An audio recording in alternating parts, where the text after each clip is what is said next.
அன்பார்ந்த சகோதர சகோதரிகளே, இன்றைக்கி நம்ம வீடியோவில் என்ன பார்க்க போகிறோம் அப்படின்னு சொன்னாக்கா, ப்ளவுஸுடைய ஹூக் பட்டி எப்படி தைக்கணும் அப்படின்றத பார்க்க போகிறோம். ஸோ ஏற்கனவே நம்ம வந்து நிறைய வீடியோ போட்டிருக்கிறோம் நம்ம சேனலில் ஹூக் பட்டியெல்லாம் எப்படி தைக்கணும்னு சொல்லி. இன்றைக்கி நம்ம ஒரு மெத்தட் வந்துட்டு பார்க்க போகிறோம். ஈஸியான மெத்தட் தான், ஏற்கனவே போட்டதும் ஈஸியான மெத்தட் தான். தைக்கிறதுல கொஞ்சம் டிஃப்ரெண்ட் பண்ணி நம்ம வந்து தைக்கிறோம்.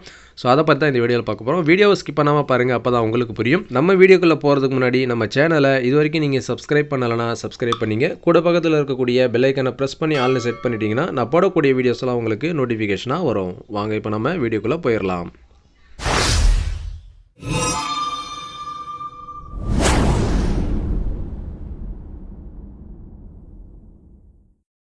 ஹூக் கட்டும் பொழுது அந்த பின்னாடி அந்த ப்ளவுஸுக்கு பின்னாடி பார்த்தீங்கன்னா அந்த ஹூக் கட்டின அந்த நூல் வந்து வெளியே தெரியும், சரிங்களா?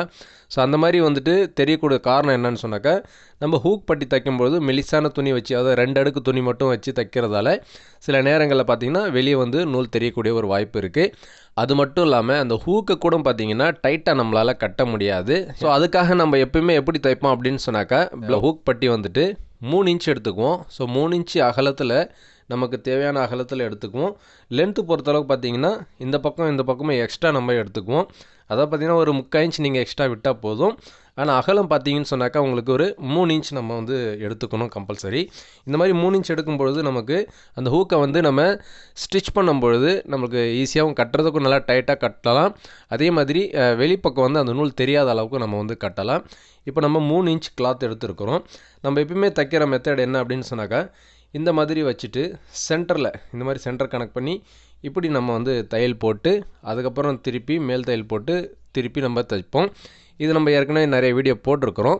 ஸோ அந்த மெத்தட் உங்களுக்கு ஈஸியாக இருந்தாலும் நீங்கள் அந்த மாதிரியும் தைக்கலாம். இன்றைக்கி ஒரு மெத்தட் நம்ம பார்க்க போகிறோம். ஒன்றும் இல்லை, கொஞ்சமாக நம்ம டிஃப்ரெண்ட் பண்ணி தைக்க போகிறோம். தைக்கிற மெத்தட்ஸ் வந்து வேறையாக இருக்கும், ஆனால் அளவுலாம் பார்த்திங்கன்னா ஒரே அளவு தான். ஸோ இப்போ இந்த வீடியோவில் எப்படி அதை வந்துட்டு தைக்கலாம் அப்படின்றத பார்க்கலாம். இப்போ பார்த்திங்கன்னா 3 இன்ச் நான் வந்து கிளாத் எடுத்துருக்கிறேன். பட்டிக்கு வந்து எல்லாமே நம்ம ஃப்ரண்ட் பார்ட் எல்லாமே ரெடி பண்ணிட்டோம். அதை ஸ்டிப்பு, ஃப்ரண்ட்டு, டாட்ஸ் எல்லாமே நம்ம போட்டோம். இப்போ வந்து பட்டி மட்டும் ஸ்டிச் பண்ணணும். பட்டி ஸ்டிச் பண்ணுறதுக்கு இந்த மாதிரி வந்து 3 இன்ச் கிளாத் வந்து நான் கட் பண்ணிக்கிறேன். இந்த கிளாத் கூட பார்த்தீங்கன்னு சொன்னால் நம்ம எந்த வாட்டத்தில் கட் பண்ணணும் அப்படின்னு சொன்னாக்கா, குறுக்க வாட்டத்தில் கட் பண்ணுங்கள். குறுக்க வாட்டத்தில் கட் பண்ணிங்கன்னா தான் உங்களுக்கு வந்து அந்த மடித்து தைக்கும் பொழுது கரெக்டாக இருக்கும். அதாவது சில ப்ளவுஸில் பார்த்தீங்கன்னா இப்போ இது வந்து ஸ்ட்ரைட்டாக இருக்குது. இப்போ நம்ம இங்கே டாட் பிடிச்ச பிறகு லைட் ஷேப் வந்து பெண்டு இருக்கும், சரிங்களா? இந்த அளவுக்கு பெண்டு இருக்குது பாருங்கள். இன்னும் சில ப்ளவுஸ்லலாம் பார்த்தீங்கன்னா ரொம்ப பெண்டாக இருக்கும். இந்த அளவுக்கு போய்ட்டு இப்படி பெண்டாகும். அப்படி பெண்டாகக்கூடிய நேரத்தில் அதுக்கு தகுந்த மாதிரி நம்ம உள்ளே வந்து மடித்து தைக்கும் பொழுது அதுக்கு தகுந்த மாதிரி பெண்ட் பண்ணி தைக்கணும். அப்போ தான் கப் ஷேப் வந்து கரெக்டாக இருக்கும். அப்படி பெண்ட் பண்ணுறதுக்கு நம்ம ரொம்ப பெண்டாக இருந்தால் ஃப்ளீட்ஸ் வச்சு தைக்கணும். லைட் பெண்டாக இருந்துச்சுன்னா, இப்போ இதெல்லாம் பார்த்தீங்கன்னா லைட் பெண்டு தான். இந்த பாருங்கள், இப்போ இங்கே டாட் பிடிச்ச பிறகு லைட்டாக வந்து பெண்ட் ஆகும். இந்த பாருங்கள், இந்த மாதிரி லைட்டாக வந்து பெண்ட் ஆகக்கூடிய நேரத்தில் நீங்கள் குறுக்கு வாட்டத்தில் கிளாத் வந்து யூஸ் பண்ணிங்க அப்படின்னு சொன்னாக்கா உங்களுக்கு மடித்து தைக்கும் பொழுது அந்த ஷேப்புக்கு தகுந்த மாதிரி நம்ம மடிக்கலாம். அதான் குறுக்கு வாட்டம்னா என்னன்னு பார்த்துங்க. இப்போ கிளாத்தில் வந்துட்டு ஸ்ட்ரைட் பீஸ், கரை பீஸ் இருக்குது இல்லைங்களா? இப்போ இது வந்து கரை பீஸ், சரிங்களா? இந்த வாட்டம் வந்துட்டு இதான் நேர் பீஸ்.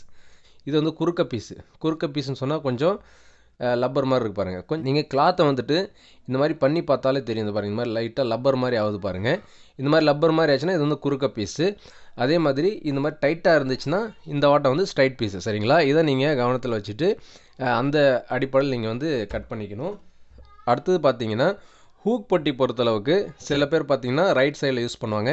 சில இடங்களில் பார்த்தீங்கன்னா லெஃப்ட் சைடு யூஸ் பண்ணுவாங்க. அதுக்கு தகுந்த மாதிரி நம்ம வந்து ஸ்டிச்சிங் பண்ணிக்கலாம்.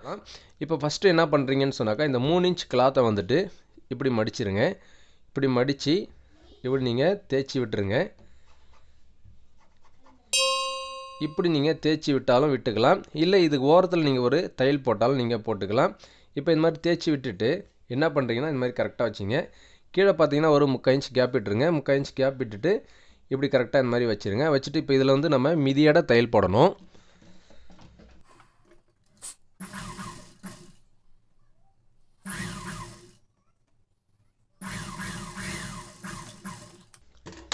இப்போ பார்த்தீங்கன்னா நம்ம மிதியட தையல் போட்டுட்டோம். இதை பாருங்கள், 1/4 இன்ச் தான் நம்ம தையல் போட்டிருக்கிறோம். இப்போ இதை வந்து நம்ம கட் பண்ணிக்கலாம். இப்போ இந்த மாதிரி தையல் போட்டுட்டு இங்கே கீழே வந்து எவ்வளோ மடிக்கணும், ஒரு 1/2 இன்ச் விட்டால் போதும் மடிக்கிறதுக்காக. அதனால் 1/2 இன்ச் போக மீதியை வந்து நம்ம கட் பண்ணிடணும். அதே மாதிரி இங்கே மேலே பார்த்தீங்கன்னா ஒரு 1 இன்ச் அளவு கட் பண்ணிவிடுங்க. ஏன்னா வந்து ஷேப் வந்து இந்த ரவுண்ட் நெக் ஷேப் வருது இல்லைங்களா, அந்த நெக் ஷேப்புக்கு தகுந்த மாதிரி நம்ம தைக்கணுன்றதால் நம்ம கொஞ்சம் எக்ஸ்ட்ராவே கட் பண்ணிக்கணும். இப்போ என்ன செய்கிறீங்கன்னா இதை வந்து இந்த மாதிரி ஃபோல்டு பண்ணிவிடுங்க.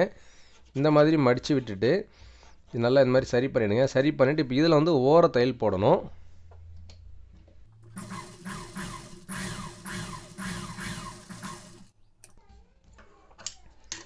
இப்போ பார்த்தீங்கன்னா இதில் வந்து நம்ம ஓர தையல் போட்டுட்டோம். இப்போ நெக்ஸ்ட்டு பார்த்தீங்கன்னா இந்த மாதிரி திருப்பிக்கலாம் உள்பக்கம் திருப்பிட்டு பட்டி எவ்வளோ இருக்குன்னு பாருங்கள். இப்போ இந்த பட்டியோட சைஸ் பார்த்தீங்கன்னு சொன்னாக்கா நம்ம 3 இன்ச் நம்ம அந்த கிளாத்தோடைய அகலம் எடுத்தோம். இப்போ டபுளாக மடித்ததால் 1.5 இன்ச் வரும். 1.5 இன்ச்சில் நம்ம என்ன செஞ்சுருக்கோன்னா இப்போ 1/4 இன்ச் தைச்சிட்டோம்.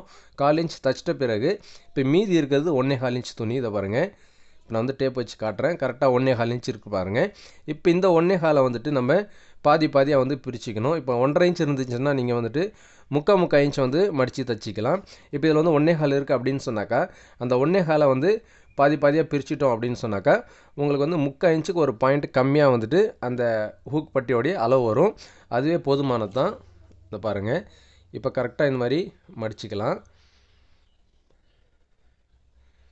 இந்த மாதிரி கரெக்டாக மடிச்சுட்டு இன்னொரு ஃபோல்டு பண்ணிட்டீங்கன்னு சொன்னாக்கா உங்களுக்கு இந்த மாதிரி வந்துடும். இந்த பாருங்கள், இப்போ இந்த மாதிரி வந்து இந்த அளவுக்கு நமக்கு பட்டி வந்துருச்சு. இப்போ இதை வந்து அப்படியே தையல் போட்டு சரி பண்ணிக்குவோம்.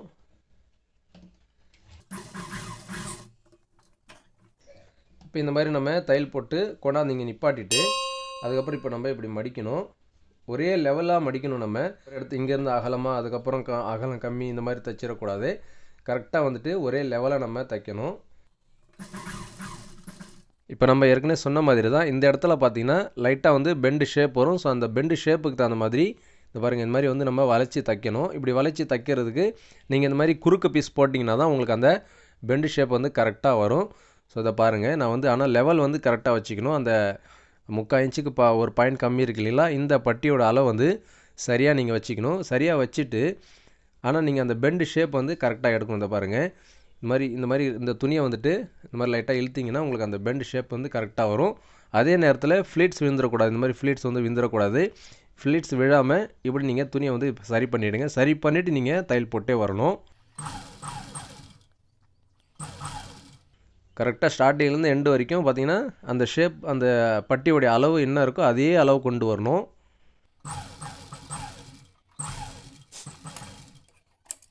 பாருங்கள், இப்போ நம்ம வந்து பட்டி என்ன அளவு இருக்கோ ஒரே அளவில் நம்ம வந்து அப்படியே ஸ்டிச் பண்ணிகிட்டே வந்துட்டோம். இப்போ இந்த மாதிரி தைச்சிட்ட பிறகு இந்த நெக்குக்கு தகுந்த மாதிரி கரெக்டாக கட் பண்ணிக்கணும். இப்போ நம்ம வந்து ஹூக் பட்டி வந்து ஸ்டிச் பண்ணிட்டோம். இப்போ இதில் பார்த்தீங்கன்னா நம்ம வந்துட்டு லைட்டாக வந்து பெண்டு ஷேப் வருது பாருங்கள். இதான் வந்து லைட் பெண்டு ஷேப்பு. இதில் வந்து அதிகமான டாட்ஸ் நம்ம 1/4 இன்ச் தான் பிடிக்கிறோன்றதால அதிகமாக பெண்டு ஷேப் வரல. சில அளவுகளில் மட்டும் நம்ம வந்துட்டு டாட்ஸ்லாம் கொஞ்சம் பெருசாக பிடிக்கிறோன்னாக்கா கொஞ்சம் ஓவர் பெண்டு வரும். அப்படி பெண்டு வரும்பொழுது நம்ம அதுக்கு தகுந்த மாதிரி இந்த மாதிரி பெண்ட் பண்ணி தைச்சிக்க வேண்டியது தான். இப்போ பாருங்கள், இது வந்து லைட் பெண்டு தான். அந்த லைட் பெண்டுக்கு தகுந்த மாதிரி நம்ம வளைச்சி தைக்கிறதுக்கு காரணம் நம்ம வந்து குறுக்க பீஸ் போடுறது தான். இந்த பாருங்கள், நம்ம குறுக்க பீஸ் போட்டதால் நமக்கு வந்து கரெக்டாக வருது. சரி நேயர்களே, இந்த வீடியோ உங்களுக்கு பிடிச்சிருக்குன்னு நினைக்கிறேன். இந்த வீடியோ பிடிச்சிருந்தா லைக் பண்ணுங்கள், ஷேர் பண்ணுங்கள். நம்ம சேனலை இது வரைக்கும் நீங்கள் சப்ஸ்கிரைப் பண்ணலைன்னா சப்ஸ்கிரைப் பண்ணிங்க. கூடவே பக்கத்தில் இருக்கக்கூடிய பெல் ஐக்கனை ப்ரெஸ் பண்ணி ஆன்லைன் செட் பண்ணிட்டீங்கன்னா நான் போடக்கூடிய வீடியோஸ்லாம் உங்களுக்கு நோட்டிஃபிகேஷனாக வரும்.